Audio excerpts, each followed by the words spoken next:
Welcome back नाज़रीन। हमारे साथ ज़फ़र अली शाह साहब पाकिस्तान तहरीक इंसाफ से कनेक्टेड है और इसके साथ साथ हम वेलकम करते हैं पाकिस्तान पीपल्स पार्टी के सीनियर रहनुमा हैं ज्ञान चंद साहब। उन्होंने भी ज्वाइन किया। अस्सलाम वालेकुम ज्ञान चंद साहब।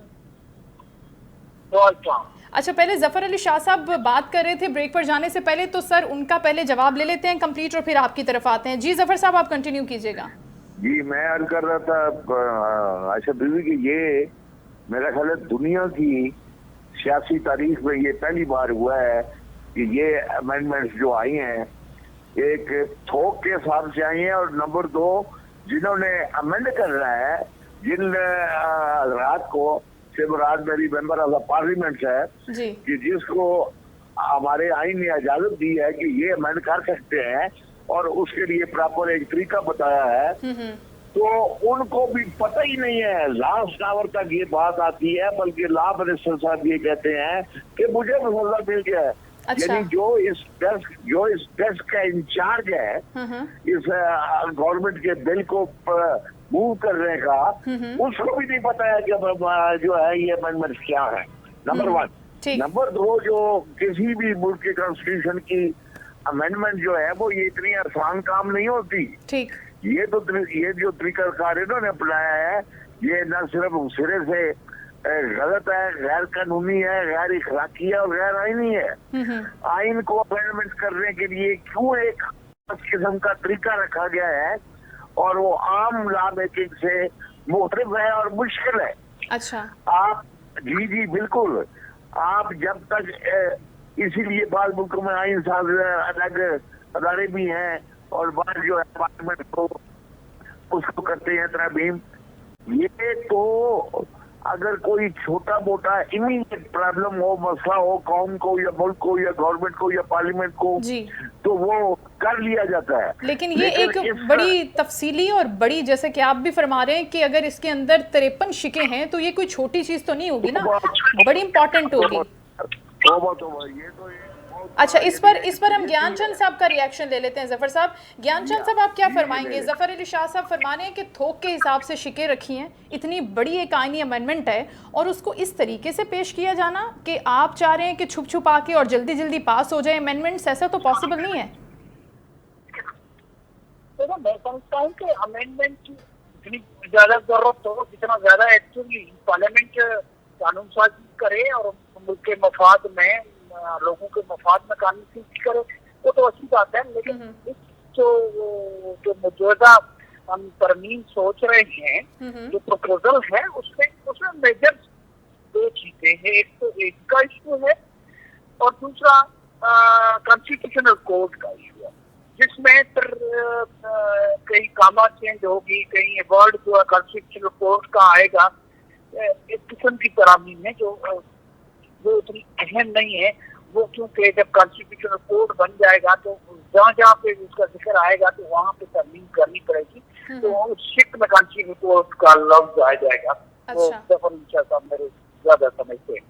तो मैं समझता हूँ कि कानून साजी करना पार्लियामेंट का काम है और जितना एक्टिवली कानून साजी करेगी तो उसकी परफॉर्मेंस जो है वो लोग भी बेहतर कहेंगे, नेशनली इंटरनेशनली। आपकी बात बिल्कुल दुरुस्त है ज्ञानचंद साहब, लेकिन ये जो एक जल्दी हो रही थी, हुकूमत जल्दी में नंबर्स पूरे ना होने के बावजूद, तैयारी पूरी ना होने के बावजूद, बहस के लिए आपको पूरे के पूरे लोग तो चाहिए जो आपकी हिमायत कर सके, आपके साथ कंसेंसस उनके बिल्ट हो सके, आपको वोट दे सके। जब वो पूरे नहीं है, पहले मुसवदा आता है, आईनी मुसवदा, मुजवजा मुसवदा, और उसके बाद नंबर पूरे करने के लिए भाग दौड़ मुलाकातें हम देख रहे हैं, तो ये क्या था? लेकिन मैं समझता हूँ कि ये बहुत जल्दी में नहीं थी। जो कॉन्स्टिट्यूशनल कोड का इशू जो है वो नून लीग और पीपल्स पार्टी के बीच में 2006 में तय हो चुका था, जब वो चार्टर ऑफ डेमोक्रेसी तय हुआ था। बाकी कुछ चीजें हैं, लेकिन पूरा होमवर्क करके अगर आते और सब राजी होते और तो फिर तनकीद ये होती कि आप लोगों ने उसको प्रॉपर टाइम नहीं दिया। अब टाइम दिया गया है, इसमें ये नहीं है कि कोई कॉन्स्टिट्यूशनल अमेंडमेंट अगर हुई तो कामयाबी हुई, नहीं हुई तो नाकामी हुई। ये नहीं है कि कंटिन्यूसली पार्लियामेंट जो है वो काम कर रही है। कुछ प्रोपोजल्स नॉन लीग ने दिए हैं, कुछ पार्टी ने दिए हैं। अब मौलाना साहब को एतराज है, वो भी कह रहे हैं कि हम भी अपना प्रोपोजल दे रहे हैं। अगर पीटीआई वाले चाहेंगे तो वो भी प्रोपोजल देंगे। लेकिन ये 3, 4, 5 जो भी प्रोपोजल हैं वो सब जब कटे बैठ डिसीजन होगी तो जो चीज निकलेगी वो सबके कंसेंसस की चीज निकलेगी। ज्ञानचंद साहब, आपसे सवाल करके उसके बाद मैं जफर अली शाह की जानिब बढ़ूंगी। सर, आपके पास अब 11 से 12 दिन का टाइम है। अब आपके पास क्या लाहे अमल है कि इन 11 से 12 दिनों में पाकिस्तान पीपल्स पार्टी किस तरीके से अपने नंबर्स को पूरा कर लेगी? क्या पीटीआई से बात की जाएगी, उनको बिठाया जाएगा मुज़ाकरात के लिए और उनको मनाया जाएगा, या फिर डिफरेंट पार्टी से आप लोगों को तोड़ेंगे, जिस तरह से बीएनपी से भी बात हो रही है और मुख्तलिफ जमातों से आपके राब्ते चल रहे हैं? चंद साहब, आपसे सवाल है। लेकिन मैं समझता हूँ कि किसी से तोड़ने की बात नहीं है। बात यह है कि कॉन्स्टिट्यूशन जब अमेंडमेंट होती है तो पार्लियामेंट के मेंबर्स जो हैं उनको सोच समझ कर अपना वोट कास्ट करना है, वो वोट कास्ट करेंगे। तो इसमें हम तो सब लोग उसे बात कर रहे हैं और करेंगे। अगर कोई नहीं बात करता है तो उसकी मर्जी है, तो पीपल्स पार्टी तो चाहिए कि उससे बात की जाए। तो एक मेंबर भी नेशनल असेंबली का है, उसका भी राइट है कि वो अपनी राय का इजहार करे, उससे बात की जाए। वो अगर हक में वोट देता है तो ठीक है, अगर हक में नहीं भी वोट देता है फिर भी गवर्नमेंट की अलाई होने के नाते हमारा फर्ज बनता है, गवर्नमेंट का भी फर्ज बनता है कि अगर कोई अमेंडमेंट ना रहे तो वो सबसे बात करें। ये तो गवर्नमेंट आ रही है, लेकिन जब कोई प्राइवेट मेंबर में से कोई अमेंडमेंट लाता है तो भी वो सब ग्रुप से, सब मेंबरान से बात करता है कि मैंने ये अमेंडमेंट लाई है। उसके लिए चंद साहब अच्छा खासा एक वक्त रिक्वायर्ड होता है। इससे पहले भी पाकिस्तान पीपल्स पार्टी के क्रेडिट पर है कि वो अमेंडमेंट लेकर आई है, लेकिन वही 8-9 माह का वक्त लिया, प्रॉपर निगोसिएशन हुई, बातचीत हुई, मनाया गया। चलिए, मैं जफर अली शाह साहब की जानिब जाना चाह रही हूँ। जफर साहब, अभी बानी पीटीआई से जो मुलाकात हुई है सहाफ़ियों की, उसमें उन्होंने बड़ा एक मानी खेज स्टेटमेंट दिया है, जिसमें वो ये फरमा रहे हैं कि 3 अंपायरों को तौसीह देने के लिए आईनी तरमीम करना पड़ रही है, उनको बचाने की कोशिश की जा रही है, क्योंकि इससे पहले जो मुजवज़ा आईनी तरमीम का मामला था उस पर उन्होंने गुफ्तगू की और उन्होंने कहा कि पहले भी इन्होंने इलेक्शंस में खेलने की कोशिश की इन अंपायरों की मदद से, लेकिन वो नाकाम हो गए। अब उनको बचाने के लिए, उस इलेक्शन को बचाने के लिए ये सब करना पड़ रहा है। Is that true? मैं कहता हूँ बड़ा वजन है इसमें, बड़ी मंतक है, बड़ी विजडम है इसमें। देखिए, मैं पहले बात कर चुका हूँ कि आइन की तरमीम को मजाक नहीं होता। आइन की तरमीम, और फिर सबसे बड़ी बात यह है कि जो मैं पहले कह चुका हूँ कि ये गैर कानूनी और गैर इखलाकी भी है, गैर आइनी भी है, कि अगर आपने आइन में तरमीम करनी है, मैं आपको ऐसा भी बताऊँ कि म्यूनिसिपल कमेटी या जिला काउंसिल अगर कोई छोटे बल्दियाती लेवल पे अगर कोई टैक्सेशन करती है, टैक्स लगाती है, तो वो जो उसकी प्रपोजल होती है, ये भी कानून में लिखा हुआ है, तो वो उसको पहले मुश्तरी करते हैं, लोगों को बताते हैं कि जनाब हम ये अब आपका जो हाउस टैक्स पहले 10 रुपए था, अब हम 15 रुपए करने लगे हैं। कोई इसके बारे में आपकी तजावीज या तफावत है तो वो हमें बताएं महीने के अंदर अंदर। ये मुल्क के आइन का सत्यानाश करने लगे हैं, और इन्होंने लोगों को खैर क्या बताना है, इन्होंने अपने मेंबरों को भी नहीं बताया। यानी इससे बड़ी डकैती, हाईवे रॉबरी मैं तो इसे कहूंगा कि कोई नहीं हो सकती कि आप आइन का औलिया बिगाड़ने लगे हैं। और मजे की बात कि उससे 12 घंटे पहले एक पार्लियामेंट की बिल्डिंग पर पार्लियामेंट के अंदर जाकर एक फर्स्ट क्रिएट की गई, फौज भेजेंगे, उन्होंने कोई उठा के ले गए मेंबर। उससे पहले की बात है ना जफर अली शाह साहब, जो बिजली के रोशनी थी उसको आप कर दिया गया। ये क्या है? इस तरह तरमीम होती है। ये तो वैसे शर्म था हमारी पूरी गाँव को। यहाँ पर कम अज कम 100 एम्बेसी बैठी हुई है इस्लामाबाद में, वो वॉच कर रहे हैं, वो देख रहे हैं दुनिया क्या हमारे बारे में राय कायम कर रही होगी कि ये कौन से बारबेरियन कौम है ये कि इनको आइन की तरमीम करने का भी इनको तरीकाकार या सलीका नहीं आता। और जो खान साहब ने बात की है, इमरान खान साहब ने, मैं कहता हूँ कि बिल्कुल उन्होंने दुरुस्त की है कि ये सिर्फ 3-4 बड़े हेड जो है मुख्तलिफ अदारों के, उनको बेनिफिट पहुंचाने के लिए इन्होंने सारा हौलिया तब्दील कर दिया। ये तो बिल्कुल ये गलत तरीकाकार है। और आप कह रहे हैं कि 11-12 दिन के बाद, 13 दिन के बाद वाली बात नहीं है। आपने अगर कोई आइन में, पहली बात तो ये कि ये तो असेंबली डिस्प्यूटेड है, इसके मेंबरान को तो कहा जाता है ये फार्म 47 वाले हैं। तो जो असेंबली का जिसका अपना वजूद डिस्प्यूटेड हो, वो इतना बड़ा काम कर रहे और इतना बड़ा बड़ा काम कौम के जिम्मे अच्छा। वो लगा दे, ये नहीं हो सकता, ये गलत बात है। ये रहन खाए वो लोग जो ये कर रहे हैं, ये तरीकाकार नहीं है। कौमें डूब जाती हैं, सब मुल्क डूब जाते हैं, कोई इज्जत नहीं रहती, मुंह काला हो जाता है, आइन की तरह भीम होती रहती है, दुनिया सारी में होती है। तो उसको सही तरीके से करो। ये चोर बाजारी की तरह क्यों करते हैं आप? इसका मतलब है कि आपके अंदर गाल काली है, आप खुद चोर हैं। तो चोर इस तरह करता है, जो सही रास्ते पर जा रहा वो नहीं करता इस तरह। वो तो मैं समझता हूँ कि अगर इन्होंने तरमीम कर ली थी, यानी छोटा ला जो है जो सिंपल मेजॉरिटी से बनाया जाता है, उसको भी अपनी कमेटियों के सामने जफर साहब हम वेलकम कर लेते हैं। ठीक है जफर साहब, आपकी बात सुन ली। इन्होंने तो डायरेक्ट जो है वो बुलडोज करना शुरू कर दिया। ठीक, जफर साहब हमें ज्वाइन किया अब्दुल्ला हमीद गुल साहब ने, चेयरमैन तहरीके जवानाने पाकिस्तान, उनको भी वेलकम करते हैं। अस्सलाम वालेकुम अब्दुल्ला साहब। वालेकुम अस्सलाम, बहुत शुक्रिया आपका। सर आपकी आवाज़ मुझ तक तो नहीं पहुंची, लेकिन वालेकुम अस्सलाम। आप जी thank you so much sir, आपकी आवाज़ आ गई। अभी तक हम आपसे ये पूछना चाह रहे हैं कि अभी तक आईनी तरमीम के मामले पर हुकूमत, जो कि हमने देखा कि अचानक से आईनी तरमीम का मुजवज़ा तौर पर जो पेश किया गया मुख्तलिफ जगहों पर मुख्तलिफ मुसवदा, जिसके ऊपर काफ़ी तहफ़्फ़ुज़ात भी हैं बहुत से रहनुमाओं को, उनका ये कहना है कि अब ये एक जैसा नहीं है, सिमिलैरिटी नहीं है, कुछ पॉइंट्स डिफरेंट हैं, इस वजह से भी प्रॉब्लम आ रहा है। लेकिन दूसरी बड़ी वजह और अहम वजह आप क्या समझते हैं कि हुकूमत इस महाज पर इनिशियली बुरी तरह नाकाम हुई है? बिस्मिल्लाहिर्रहमानिर्रहीम, बहुत शुक्रिया आपका। देखें, पहली बात यह है कि बहुत समझने की बात है कि हुकूमत ऐसा क्यों कर रही है और उसके पीछे वजूहात क्या हैं। सबसे बड़ी बात यह है कि हुकूमत जो है वो खुद नहीं चाहती, उसके अंदर धड़ेबंदी है। और हमें मालूम है कि एक नवाज शरीफ ग्रुप है, एक शहबाज शरीफ ग्रुप है। जो नवाज शरीफ साहब का ग्रुप है वो जाहिर है उनको बहुत सारे तहफ़्फ़ुज़ात हैं, उनको ये एहसास है कि उनके साथ ज्यादती हुई है, उनको वहां से बुलवाया गया, वजारत उज़्मा से जो है वो दूर रखा गया। इस बुनियाद के ऊपर जो फिर मसवदा नहीं दिखाया गया, कोई उनको जो है मामलात को सामने नहीं लाया गया, तश्तज़बाम नहीं किया गया, उसके हैप हैडेडली किया गया, बहुत जल्दी में उजलत में किया गया।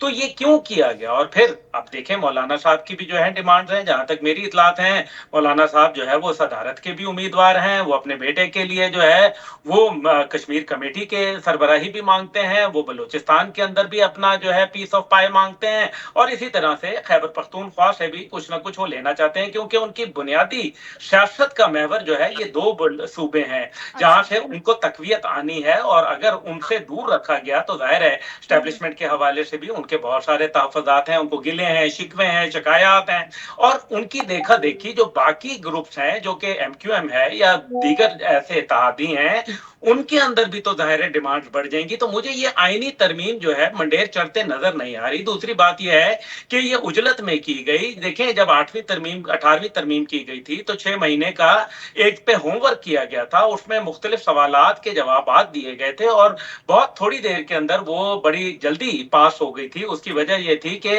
होमवर्क जो था वो ज्यादा अच्छा किया गया था, लोगों को कॉन्फिडेंस में लिया गया था। लेकिन आज जो है ये क्यों किया गया? पहली बात यह है कि जो ऑपोजिशन है या इस मामले के ऊपर वो ये चाहती है कि वो वक्त गुजर जाए जिसके अंदर एक खास तकर्री होनी है। अच्छा। तो उस वजह से वो वक्त जब गुजर जाएगा तो फिर बेशक आप आईनी तरमीम कर लें तो भी क्या फर्क पड़ेगा। तो ये चंद चीजें हैं जिनके ऊपर मेरे ख्याल में हुकूमत तकर्री की भी बात की है, और आप किस तकर्री की तरफ इशारा करना चाह रहे हैं और वो कितनी अहम है, और आप समझ रहे हैं कि उससे बेनिफिट हो सकता है? देखिए, ये कहने की बात होती है, ज़ाहिरी एक ऐसी है जिसके अंदर आपको मालूम है कि जजेस की उम्र को जो है बढ़ाया जा रहा है, और उनको जो है अगर वो जज साहब जो है वक्त अपने मुकर्ररा वक्त के ऊपर रिटायर होते हैं और उस दौरान जो है ये मामलात खटाई में पड़े रहते हैं, तो फिर तो जाहिर है उसमें कोई फायदा नहीं होगा। मुझे ये सारे सिलसिले में जो है ये मामलात जो है खराबी की तरफ जा रहे हैं। और मुझे ये देखे ना, आप फैसल वाडा साहब जो है, आपको मालूम है कि वो किन के तर्जुमान हैं। फैसल वाडा मौलाना साहब जो है वो उन्होंने नाअहल और निकम्मापन का इजहार तो कर दिया है बरमला।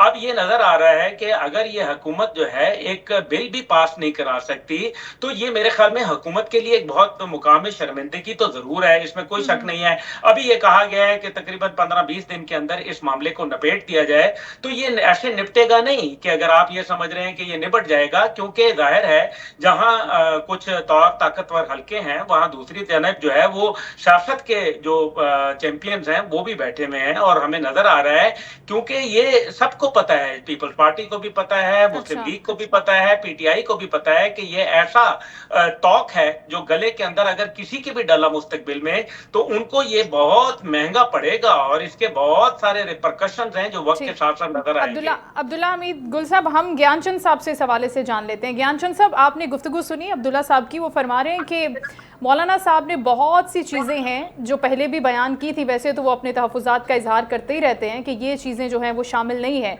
अगर वो तमाम चीज़ें उनको ऑफ़र कर देती है हुकूमती जमात पाकिस्तान पीपल्स पार्टी, खुद बिलावल भुट्टो जरदारी, तो वो तो मान जाएंगे और फिर फ़ायदा ही फ़ायदा हो जाएगा। ऐसा कुछ ज़ेरे गौर है?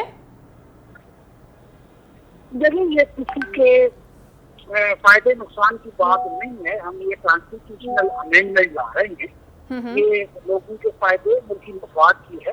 तो उसमें मौलाना साहब ने कुछ चीजों का फेवर भी किया है, कॉन्स्टिट्यूशनल कोर्ट से उन्होंने एतमाद का इजहार किया है। तो उसके बाद फिर जज और जुडिशरी के कंटेक्स्ट में भी उन्होंने बात किया कि कोई ना कोई उनके चेक के लिए फ्रेमवर्क होना चाहिए।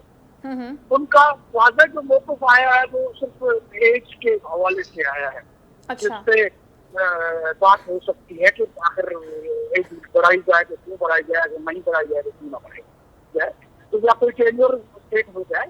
मैं समझता हूँ कि जब डिस्कशन ओपन होती हैं तो उसके नताइज जो डिस्कशन के नतीजे में बेहतर ही आते हैं। कोई चीज़ें जो गवर्नमेंट से रह गई हो, कोई चीजें जो पीपल्स पार्टी से रह गई हो सकता है कि मौलाना के जहन में हो वो दे दें। तो ये जब डिस्कशन खुलती है तो सब लोगों का उसमें इनपुट आ जाता है और नतीजतन चीजें अच्छी ही निकलती हैं। तो मैं समझता हूँ कि ये थारोली डिस्कशन के बाद जो कॉन्स्टिट्यूशनल अमेंडमेंट आएगा वो पहले वाले ड्राफ्ट में अगर कुछ तरामी करनी पड़ी तो भी उसके लिए हुकूमत तैयार है? आप कह रहे हैं कि उन अमेंडमेंट्स को चेंज करने के लिए जिनके ऊपर अगर एतराज़ात हैं दूसरे फरीकों को, जिनके कंसेंसस रिक्वायर्ड हैं हुकूमती जमात को, आप कह रहे हैं कि उनको चेंज कर दिया जाएगा, उसके अंदर कोई प्रॉब्लम नहीं है? मैं देखो, ये तो प्रपोजल था ना, अभी तो चेंज या न चेंज की बात ही नहीं है। एक प्रपोजल था, प्रपोजल में नए प्रपोजल्स कौन से आ रहे हैं उसमें डिस्कशन होनी है। तो इसमें कोई जिद्दाना का मसला नहीं है। इसमें यह है कि एक अमेंडमेंट लाने के लिए गवर्नमेंट की समिति है, पीपल्स पार्टी की समिति है, बल्कि 2006 से स्टार्ट डेमोक्रेसी में था कि हम एक कॉन्स्टिट्यूशनल कोड बनाएंगे ताकि जो सुप्रीम कोर्ट है वो कंट्रोवर्शियल भी ना बने और वो अपने बाकी केसेस या उसका जो प्रॉपर वर्क है वो करने में उनको आसानी हो। तो मैं समझता हूँ कि जिस किस्म की डिस्कशन हो रही है यही डेमोक्रेसी है, यही पार्लियामेंट है जो लेकिन ज्ञानचंद साहब, ठीक है, यही डेमोक्रेसी है। आपकी बात इस हद तक बिल्कुल दुरुस्त है, लेकिन अब्दुल्ला हमीद गुल साहब ने भी फरमाया, अभी बताया कि इससे पहले जब 18 अमेंडमेंट्स की बात हुई थी तो बड़ा होमवर्क किया गया था। तकरीबन 6 माह तक उसके ऊपर पहले बात हुई और उसके बाद बासानी वो कौमी असम्बली से मंजूर करा दी गई। तो यहाँ पर तो थोड़ा सा आप समझते हैं कि कोताही हुई है या गलती हुई है, ये यहाँ पर थोड़ा सा फेलुअर है? मैं समझता हूँ कि गवर्नमेंट समझ रही थी कि शायद मौलाना मान जाएंगे या लेकिन अच्छा, वो अपने पावर प्ले पर अपने एतमाद करके बैठे थे। ठीक है जफर साहब, आप क्या समझते हैं? जी फरमाइएगा। एक अमेंडमेंट इनिशिएट हुई है, उस पर डिस्कशन होंगी, अगर वो पास हो जाती तो आज डिस्कस नहीं कर रहे होते। अच्छा। अगर नहीं पास हुई है तो ये डिस्कशन चलेगी जब तक हमारे नंबर नहीं पूरे होते, तब तक चलेगी। पीपल्स पार्टी की तो कोशिश होगी कि कंसेंसस हो, भी उसमें बैठ जाए ताकि ये जो आईनी बहरान या पॉलिटिकल बहरान है वो भी खत्म हो जाए, ये मुल्क के मफाद में चीजें। ठीक है, आप बिल्कुल दुरुस्त फरमा रहे हैं। अब जफ़र साहब, ज्ञानचंद साहब की गुफ्तगू आपने सुनी और वो समझते हैं कि अभी इसके अंदर कोई नाकामी वाली या जीत वाला कोई एलिमेंट नहीं है, लेकिन जहां तक भी अगर हम बात सोचें और समझें, अभी तक देखें तो हुकूमत तो नाकाम हुई है अपने एक इनिशियल महाज पर। तो इस नाकामी का जो विनर है, उसका जो सहरा अगर हम सजा सकते हैं, तो वो क्या मौलाना साहब के सर सजेगा या फिर PTI समझती है कि वो जो एक असम्बली फ्लोर तक उस बिल को ना जाने देना, उस मुसवदे को ना जाने देना और उनको बैक पे पुश करना, उसका सहरा PTI के सर है? जफ़र साहब। नहीं, मैं समझता हूँ कि इसमें तमाम उन डेमोक्रेटिक लोगों का जो है रोल है, जिसमें मौलाना साहब भी हैं। मौलाना साहब माशाल्लाह बड़े ज़ीरक पॉलिटिशियन हैं और PTI तो खुला कह रही है ना कि ये 47 का इजलास है, इनको क्या इख्तियार है, इसके साथ इनको तो इख्तियार कानून बनाने का नहीं है। तो हाँ, ये आइन बनाने चले हैं, तो इसलिए मैं समझता हूँ कि सबका रोल उन हज़रात का जिन्होंने अदा किया है इसमें इसको नाकाम बनाने में, वो उनको खराज तहसीन में पेश करता हूँ। और फिर मैं कहता हूँ उनको, जो ये इंटरेस्टेड लोग हैं, अपना वेस्टेड इंटरेस्ट के तहत जो तरामीम करना चाहते हैं, ये बेफिकी न करें। इस तरीके से कौम का मुंह भी काला होगा, पार्लियामेंट का भी मुंह काला होगा और पल्ले भी कुछ नहीं पड़ेगा। ये जो अमेंडमेंट्स जो कर रहे हैं, ये हमने देखी है, तो क्या है इसमें सब, लेकिन ये इस काबल है इनकी तरामीम जो है वो की जाए। और जिससे पहले ये कहा गया है कि पास बड़े जो ऑफिसर्स हैं चेयरमैनी के या सुप्रीम कोर्ट के चीफ जस्टिस के, ये माल उनको इधर से उधर करने के लिए या उधर से इधर करने के लिए ये इसमें बात नहीं बनती। इनको अब पाल आ जाना चाहिए। और सबसे पहले अगर ये तरामीम करना चाहते हैं तो तरामीम का ड्राफ्ट पब्लिक में भेजें और मेंबरान को कहें जाएं अपने अपने हल्कों में जाकर इस तरामीम की हमायत लेकर आए, इस तरामीम के वोट लेकर आए, जीत कर आए, फिर आकर तरामीम करें। कानून साज असेंबली को आइन साजी का कोई हक नहीं है। ये बड़ी सीधी बात है, कोई ये मुश्किल सवाल नहीं है। तो पहली बात तो वाली पता ही नहीं है, ड्राफ्ट इन्होंने देखा नहीं, पढ़ना तो दूर की बात है, देखा ही नहीं है। और जो पार्लियामेंट में डेस्क है, जो पार्लियामेंट्री डेस्क या कानून का डेस्क है, उनको भी नहीं पता है। हमारा भाई पता किसको है? फिर ये कौन कर रहा है, कौन ड्राफ्ट कर रहा है? इसके ऊपर कंफ्यूजन का इजहार खुद मौलाना साहब ने भी किया था कि आपने ये क्या हरकत की है कि आधे लोगों को मुसवदा दिया है, बाकी लोगों को नहीं दिया, जो हमें दिया है उसको हमने पढ़ा है, वो तो किसी भी सूरत काबिल कबूल नहीं है। अब्दुल्ला हमीद गुल साहब, आप क्या समझ रहे हैं? 10-12 दिन के बाद हुकूमत वापस आती है इसी मामले पर, जाहिर है बहुत इंतहाई अहम मामला है, अहम मुद्दा है, दोबारा कौमी असम्बली में सर्कुलेट तो होगा। अब ये 10-12 दिन की मुलाकातें आपको लग रहा है कि कोई समरावर बारावर साबित होंगी, हुकूमत कामयाब हो जाएगी इस महाज पर? आप क्या देख रहे हैं? और बाकी chairman Pakistan peoples party Bilawal Bhutto Zardari की क्या पोजीशन है? क्या वो भी कोई बड़ा रोल प्ले कर सकेंगे इसमें? नहीं, मेरे ख्याल में बिलावल साहब का तो कोई ऐसा रोल नहीं नजर आ रहा। उसकी वजह यह है कि बिलावल साहब से जो बलूचिस्तान के अंदर हुकूमत है, अगर जाहिर है मौलाना फिर उसके अंदर अपना हिस्सा मांगेंगे, और अगर हिस्सा वो देंगे तो बिलावल साहब नुकसान उठाएंगे, और अगर नहीं देंगे तो फिर ये बिल नुकसान उठाएगा। इसका सेहरा तो फिलहाल तो मौलाना के ऊपर है। तो अगर जैसे कि पीपल्स पार्टी अब्दुल्ला साहब कह रही है कि ठीक है हम KP में गवर्नरशिप देते हैं आपको, तो इस पर नहीं मानेंगे वो? नहीं, गवर्नरशिप का देखिए ना, बात यह है कि ये तो सियासत होती है, लेन देन चलता है। इसका मतलब यह है कि तमाम के मफादात जाती हैं, कौमी किसी का मफाद नहीं है। असल में देखना यह चाहिए कि बिल के अंदर क्या अवामुन नास के लिए और लोअर जुडिशरी के अंदर जो लोग जलीलो ख्वार हो चुके हैं उनके लिए कोई फायदा और सुकून है?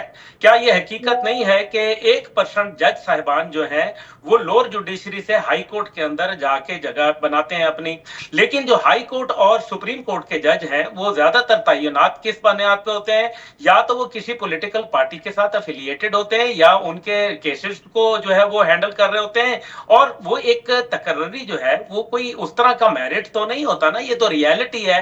अब अवाम की फलाह और बहबूद के लिए आपने क्या नुस्खा बनाया है वो बता दें। तो इसका मतलब है कि ये बिल जो है यही है, वो नुस्खा जो मेरी नजर से गुजरा है वो यही है कि वफाकी वजीर कानून आजम नजीर तारड़ ने जब इस मुसवदे के हवाले से काम किया था तो वो ये कह रहे थे कि क्योंकि बड़े डिले केसेस हैं, बहुत डिलेइंग प्रोसेस है, अब आईनी मामलात को अलग करना है, दीगर केसेस को अलग करना है, उसके लिए अलग अदालतें कायम कर रहे हैं। और दुनिया में ऐसी आईनी अदालतों का कयाम पहले हो चुका है और इसका मतलब यही है कि हम अपने लोगों को रिलीफ दें, आसानी दें। नहीं, ये देखिए ना, वो करेंगे ना, नौमन तेल होगा ना राधा नाचेगी। मसला यहाँ ये है कि ये जो इन्होंने सिस्टम बनाया हुआ है, इनको मालूम है जब पीडीएम, मैं एक छोटा सा मासूमाना सवाल पूछता हूँ, जब पीडीएम 1 की हुकूमत थी और उस टाइम पे एक आदमी टोटल राजा रियाज साहब जो है वो इनके ऑपोजिशन में थे, उस टाइम पे क्यों नहीं बिल लेके आए? उस टाइम पे कितने बिल मंजूर कराए कौमी सलामती के हवाले से, मुल्क के अंदर बेहतरी के लिए? ये जो जजेस का मामला है या ये जो लोअर केसेस हैं लोअर कोर्ट्स में, क्या ये उस टाइम पे नहीं थे? अचानक आ गए हैं ये। इसका मतलब है कि आपकी नीयत नहीं है। मैं आपको बिल्कुल क्लियर बता रहा हूं, मुझे मुसद्दका इतलात भी है कि इसके अंदर कुछ नवाज शरीफ ग्रुप के ऐसे एमएनएज मौजूद थे जो कि रूठ के चले गए। उन्होंने कहा आप हमें ये कच्चा कागज दिखा रहे हैं, हमें पक्का मसवदा दिखाएं। कच्चा मतलब हमने वो तो सुना था रिपोर्ट वगैरह, लेकिन ये कच्चा कागज जो है आईनी, ये हमने नहीं सुना था। तो कच्चा कागज के ऊपर उन्होंने रूठ के चले गए अपने घरों के अंदर और उन्होंने अपने मोबाइल फोन बंद कर लिए। और जब उनको मजीद प्रेशराइज किया गया तो उन्होंने कहा हम इस्तीफा दे देंगे, तो फिर आपका जो हाउस का ऑर्डर है वो डिसऑर्डर के अंदर क्रिएट हो जाएगा। इसलिए ये अगले 10-12 दिन के अंदर जो है, ये मुझे ऊंट किसी करवट बैठते नजर नहीं आता। जो अहम बात है वो बड़ी जरूरी है, क्योंकि मेरी मौलाना फजल रहमान से अभी मुलाकात भी हुई थी। मैं आपको ये गुजारिश कर दूं कि मौलाना के ऊपर एक बहुत बड़ा प्रेशर है। अभी खत्म नबूवत कॉन्फ्रेंस हुई थी और उसके अंदर एक अवाम का जम्मे गफीर उनके लिए मीनारे पाकिस्तान पे आया। मैं भी वहां जो है वो बतौर मुबस्सर के तौर पर गया हुआ था। लेकिन मसला यहाँ यह है कि वो भी अवाम जो है वो मौलाना को एक बहुत मुकाम पे खड़ा लाके कर दिया उन्होंने। आप मौलाना के लिए बड़ा मुश्किल होगा कि एक ऐसे अदलिया के मामले के ऊपर जिसने अभी खत्म नबूवत के ऊपर एक बड़ा ठीक है। तो अब्दुल्ला साहब, अगर आप कह रहे हैं कि अब बड़ी कदावर शख्सियत है, जाहिर है पॉलिटिकली भी मौलाना साहब, तो ऐसे में अगर वो हुकूमत का हिस्सा बन जाते तो फिर क्या है उनका पॉलिटिकल करियर, अगर वो हुकूमत का हिस्सा बनते हैं? वैसे तो अभी तक इंकार ही आया। मौलाना की जो मुस्तकबिल है वो वफाक से नहीं जुड़ा मेरी बहन। मौलाना का फ्यूचर जो है वो जुड़ा है सूबा खैबर पख्तूनख्वा की लोकल सियासत से और बलूचिस्तान की लोकल सियासत से, जहां उनके एमपीएज वगैरह जो है बनते हैं, एमएनएज बनते हैं, सेनेट के अंदर आते हैं। मौलाना को वफाक में अगर मिनिस्ट्री मिल भी जाएगी या कुछ हो जाएगा तो उससे उनकी जो पार्टी है उसको क्या फर्क पड़ेगा? और मैं ये समझता हूं कि ये दो सूबे ऐसे हैं जहां उनको फिलहाल जगह जो है वो नहीं दी जाएगी, और जब दी जाएगी तो जाहिर है फिर हुकूमती इत्तेहाद के अंदर मजीद दरारें जो है वो पैदा होंगी और उनकी देखा देखी और लोगों की भी जो डिमांड है, ख्वाहिशात हैं, वो बढ़ जाएंगी। और आपको तो पता ही है कि एमक्यूएम माजी के अंदर भी अपनी ख्वाहिशात को कैसे मनवाती रही है, तो ये तो आपके सामने है। इस टाइम पे मांगे तांगे की सियासत और इधर उधर ले दे कि जो टूटी भज्जी जो है आप एक दूसरे से जो है वो नंबर गेम पूरा कराने का ये आलम है। भाई ये निजाम आपका नहीं चल रहा, मान ले, और कुछ अरसे के बाद आपको नजर आ जाएगा कि ये निजाम लपेट दिया जाएगा। अच्छा ठीक है अब्दुल्ला साहब, आपकी बात सुन ली। अब ज्ञान चंद साहब से भी यही सवाल है कि ज्ञान चंद साहब, जिस तरह अब्दुल्ला हमीद गुल साहब फरमा रहे हैं कि अगर तो ये अवामी मफाद का मामला है, इसके अंदर पाकिस्तान का मफाद जुड़ा हुआ है कि अवाम को रिलैक्सेशन मिलेगी, उनके केसेस जल्दी वाइंड अप हो जाएंगे, उसके जल्दी फैसले हो जाएंगे, फिर तो ठीक है, साथ दे पॉलिटिकल क़यादत। लेकिन अगर सिर्फ एक तैनाती को रोकने की कोशिश की जा रही है, जैसे कि पीटीआई इल्ज़ाम लगा रही है पीपल्स पार्टी पर कि जस्टिस मंसूर अली शाह का रास्ता रोकने की कोशिश है सीधी सीधी, तो फिर हम साथ नहीं देंगे। क्या फरमाएंगे आप इस पर? देखिए मेरी नज़र में तो कोई ये डिस्कशन की कोई चीज़ नहीं है कि कुछ एक काम हो रहा है। कॉन्स्टिट्यूशनल अमेंडमेंट्स हो रही हैं, उसमें उस तरह की कोई बात नहीं है। अगर उस पर किसी को फायदा होना या किसी को नुकसान हो जाए, उसका ये मकसद नहीं कि सिर्फ एक पर्सन स्पेसिफिक कुछ हो रहा है। तो मैं समझता हूँ कि ये टोटल उनकी प्रतिबद्धता है और कुछ नहीं।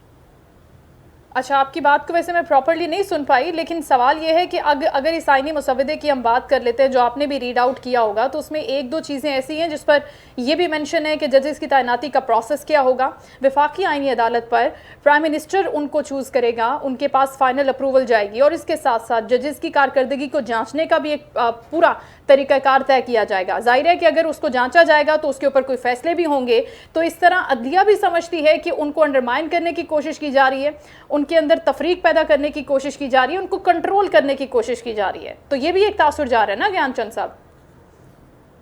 देखिए, दुनिया ऐसा तो वो एक इदारा है जिसमें 15 जजमेंट बैठे हुए हैं, लेकिन पूरा गुजरात का एक बड़ी बड़ी खेप है। तो पॉलिटिशियंस जो है उनका एक ब्रेक है। तो दुनिया को ऐसा तो न किसी चीज जस्टिस को एतराज होना चाहिए, ना किसी को नहीं होना चाहिए। वो तो कॉन्स्टिट्यूशनल पोस्ट पे हैं, जो कॉन्स्टिट्यूशन होगा उसके मुताबिक उनका होगा। लेकिन इस मरहले पे कोई इस किस्म की पर्सन स्पेसिफिक मेरे ख्याल में नहीं है। अगर वो अमेंडमेंट होती है तो भी ठीक है, अगर नहीं होती है तो भी ठीक है। लेकिन एक चीज इनिशिएट हुई है और मैं समझता हूँ कि वो अच्छी चीजें इनिशिएट हुए हैं, उसमें डिस्कशन ओपन हुई है। उन डिस्कशन के मुताबिक फैसले होंगे और उसके जो नतायज आएंगे वो पूरे मुल्क के मफाद में होंगे। तो इन चीजों को पॉलिटिसाइज करके पॉलिटिकल कोई नंबरिंग की तरफ लिया जा रहा है तो वो अलग बात है। अच्छा, लेकिन हम समझते हैं, पीपुल्स पार्टी समझती है कि एक कॉन्स्टिट्यूशन अमेंडमेंट की डिस्कशन पे उसमें हर मेंबर को, पीसीआई समेत हर मेंबर को इनपुट भी देना चाहिए, उसको डिस्कशन में शामिल भी करना चाहिए, उसको कमेंट करने की भी कोशिश की जानी चाहिए कि ये चीजें जो है वो उनकी मफाद के लिए, लोगों के मफाद के लिए उसमें हो पाए। बिल्कुल दुरुस्त है। और अब ज़फ़र अली शाह साहब, जिस तरह से ज्ञानचंद साहब फरमा रहे हैं कि मुख्तलिफ सियासी जमातें आएँ जिसमें पीटीआई भी शामिल है, वो अपनी राय दे, अपनी तजावीज़ पेश करे, उसको कंसीडर किया जाएगा। लेकिन अब अगर आपके हम बानी की बात कर लें तो वो ये कह रहे हैं कि हुकूमत नंबर पूरे करने की कोशिश कर रही है, सारे का सारा मामला जो है वो पोलिटिसाइज्ड है। अवामी मुफाद को रखें आप एक तरफ, तरमीम तो लेकर आनी है हुकूमत ने। और इसके ऊपर उन्होंने कहा कि अब जो मौलाना साहब का किरदार है उसके ऊपर मैं कोई कॉमेंट नहीं कर सकता। इट मीन्स कि वो भी इसके ऊपर श्योरिटी में नहीं है कि आने वाले दिनों में हो क्या सकता है। नहीं, अगर गवर्नमेंट डिटरमेंट है कि उन्होंने लानी है तो इंशाल्लाह उनको नाकामी होनी है। पाकिस्तान के कज़ायत का वकला का कन्वेंशन हो रहा है लाहौर में, और पाकिस्तान के वकला कह कितने हैं कि हमारा अल्लाह सुप्रीम कोर्ट का चीफ जस्टिस मंसूर अली शाह है और वो वही होगा। साजिशों के जरिए तामील करके कर रहे हैं, मुल्क चला रहे हैं, ये मुल्क को तबाह कर रहे हैं। ये इनको समझ नहीं है, पता नहीं क्या कर रहे हैं इनकी। यहाँ पे तो समझ नहीं आती कि ये किसका खेल खेल रहे हैं। चीफ जस्टिस सुप्रीम कोर्ट का मंसूर अली शाह होगा और ये बेहुदा किस्म की तरह नहीं। इंशाल्लाह मेरा ख्याल है कि हुकूमत ला ही नहीं सकेगी, और अगर लाएगी तो जिस तरीके से परसों को डिफीट हुई है इससे भी ज्यादा बुरी डिफीट होगी। इनको ये पास नहीं कर सकती है। ज़फ़र अली शाह साहब, ऐसे माहौल में ऐसा तासुर नहीं जा रहा, एक तनाव का, एक डिवीज़न का मैसेज नहीं जा रहा कि पीटीआई कह रही है कि हम चाहते हैं कि हमारे चीफ जस्टिस हों, बाकी हुकूमती जमात अपना एक ज़ाहिर पॉइंट ऑफ व्यू रखती है, तो फिर हम कहाँ गए, अवाम कहाँ गई? सवाल तो फिर ये करेंगे ना अवामी नुमाइंदों से अवाम। ये आपने बात बिल्कुल ठीक की है। असल बात यही है कि ये अवाम की लार्जर इंटरेस्ट के लिए तरामीम नहीं की जा रही, ये अपने वेस्टेड इंटरेस्ट के लिए की जा रही है, जो कि काबिल कबूल नहीं है। और पीटीआई का तो बड़ा मजा मौकफ है, उसका तो चेयरमैन कह चुका है, पिछले 16 साल से जेल में है, उसने कहा फैसले किन कराओ मुल्क पे, और जो जीत कर आएंगे 45 और 47 जो है ये गाँव छोड़ दे आप। 47 नंबर वाले जो जिताए गए रात को 2:30 बजे, ये इस तरह बात नहीं करती। उनको आप इख्तियार दे रहे हैं पाकिस्तान के आइन की तरह भी, ये हमारी समझ से बाहर है। ठीक है अब्दुल्ला हमीद गुल साहब, अभी मेरा सवाल आपसे भी वही है, ज़फ़र अली शाह साहब से जो मैंने पूछा कि अगर हम इन चीज़ों में पड़ जाएंगे और इस तरह तो कानून और आइन की, अदलिया की बालादस्ती जो है वो तो खुद ख़तरे में पड़ जाएगी कि अगर हम चाहते हैं कि सबकी पसंद नापसंद को रखा जाए मद्देनज़र और फिर ये तैनातियाँ हों, तो फिर इंसाफ का बोलबाला कैसे होगा, फिर कहाँ से इंसाफ मांगा जाएगा? यहाँ पर किसी ना किसी को तो अपनी पसंद नापसंद के ऊपर कोई सेक्रीफाइस तो करना ही पड़ेगा। आप समझते हैं कि ये कोई कंसेंसस बनते हुए नज़र आ रहे हैं अगर इसी तरह से नाम आते रहे सामने? तो नहीं, कंसेंसस तो ये अब उस चीजों से गुजर गए ना। कंसेंसस अगर बनाने होते तो जब कोविड आया था तो क्या ये लोग इकट्ठे बैठे? नहीं बैठे। क्या गुर्बत के हवाले से ये इकट्ठे बैठे? नहीं बैठे। दहशतगर्दी के हवाले से इकट्ठे बैठे? नहीं बैठे। जो इस टाइम पे अफ़गानी सूरत हाल है उसके ऊपर बैठे? नहीं बैठे। क्या ये जो जब कश्मीर का मामला आया और अभी ये जो एक बहुत बड़ा आपके सामने एक तूफान खड़ा है कश्मीर का, वो उसके ऊपर बैठे? नहीं बैठे। ये छोड़ दें, ये हमारे रिप्रेजेंटेटिव्स नहीं हैं। हकीकत यही है और हकीकत ये है कि इदारों के सामने लाके मत खड़ा करें खुदा के लिए। ये हमारे इदारे हैं, हमने बड़ी पाकिस्तान के लोगों ने इस पे कुर्बानियां दी हैं, इन इदारों के लोगों ने खुद कुर्बानियां दी हैं। जिस तरह 1997 में जस्टिस सजाद अली शाह का वक्त था, ये कुछ उसी तरह का दौर वापस लौटता नजर आ रहा है। मुश्किलात में इजाफा होगा। बड़ी मुश्किल से अदालत के अंदर एक तकसीम जो थी वो खत्म हुई थी जब हमारे चीफ जस्टिस जनाब काजी फायद ईसा साहब आए थे और पहले दिन ही उन्होंने एक सबको बिठा के इकट्ठा करके एक लाइव जो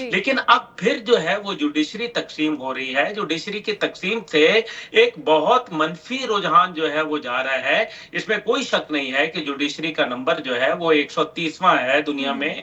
इसमें कोई शक नहीं है कि आम आदमी को उससे कोई खैर नहीं मिल रहा। लेकिन ये जो तरमीमें हैं, और फिर सबसे बड़ी बात जो मौलाना फजलुर रहमान ने कही है, उन्होंने कहा है कि चीफ जस्टिस समेत चाहे वो आईनी ओहदा जो है वो चीफ जस्टिस का हो या चाहे वो किसी आर्मी का हो, नेवी का हो, एयरफोर्स का हो या किसी और का हो, उनको उसकी एक्सटेंशन काबिल कबूल नहीं है। और मेरा नहीं ख्याल कि मौलाना इससे कम पे राजी हो सकेंगे। इसलिए सूरत हाल ये है कि हुकूमत जो बेहतर यह है अपनी कारकर्दगी दिखाए, बजाय इसके कि वो भारी पर्दों के पीछे छुप के जो सहारा ले रही है वो मत ले, अपनी कारकर्दगी दिखाए। वो काम उनके पास है नहीं। क्या दिखाएं कारकर्दगी? क्या अभी ये जो IMF का अभी 25 तारीख को देखे ना, स्टाफर मुआहदा तो हो चुका, अभी उसके बाद की बात है। ये कोई खुशी का मुकाम है कि आपने उधार ले लिया, कर्ज ले लिया? आपको लेकिन चले पाकिस्तान को बचाने के लिए वो कहते हैं कि हमने अपनी सी एफर्ट की है, क्योंकि जो PTI है वो तो डिफॉल्ट करके निकल गई थी और हमारे लिए बारूदी सुरंगें बिछा गई थी, तो PTI का ये मौक़िफ़ है। तो इस लिहाज से वो उसका क्रेडिट ज़रूर लेते हैं कि हमने पाकिस्तान को सर्वाइवल के मोड पे डाला है। Thank you so much Abdullah Hamid गुल साहब, चेयरमैन तहरीक जवाना ने पाकिस्तान, हमारे साथ मौजूद थे। ज़फ़र अली शाह साहब पाकिस्तान तहरीक इंसाफ से और ज्ञान चंद साहब पाकिस्तान पीपल्स पार्टी से। ये तमाम मेहमान हमारे साथ शो में मौजूद है। नाज़रीन, अब 10 से 12 दिन का वक्त है जिसके अंदर हुकूमती जमात पर बड़ा ही प्रेशर है कि मौलाना को मनाना है। मौलाना की जितनी भी चीज़ें हैं जो उनकी फेवर में जाती हैं या उनके आप कह लें कि उन्होंने ये चीज़ें टेबल की हैं कि मुझे इन चीज़ों पर बात करनी है, जैसा कि अब्दुल्ला हमीद गुल साहब भी फरमा रहे थे। अब क्या बिलावल भुट्टो जरदारी उन चीज़ों पर अग्री करते हैं, वो चीज़ें उनको प्रेजेंट की जाती हैं, या फिर इस मुसव्वदे को अवामी मफाद के इस तनाजुर में रख दिया जाए कि तमाम सियासी जमातें अपने अपने मफादात को भूल कर, अपनी तैनातियों को, अपनी पोजीशंस को, अपनी वजारतों को भूल कर इसी के ऊपर कंसेंसस बिल्ड कर लें, जो कि बहुत ही मुश्किल नज़र आता है। तो देखना ये होगा कि आने वाले दिनों में बिलावल भुट्टो जरदारी साहब मौलाना को मनाने में कामयाब हो जाते हैं। शो का वक्त खत्म हुआ। अपना ख्याल रखिएगा। इंशाल्लाह नेक्स्ट शो में आपसे दोबारा मुलाकात होगी। अल्लाह हाफ़िज़।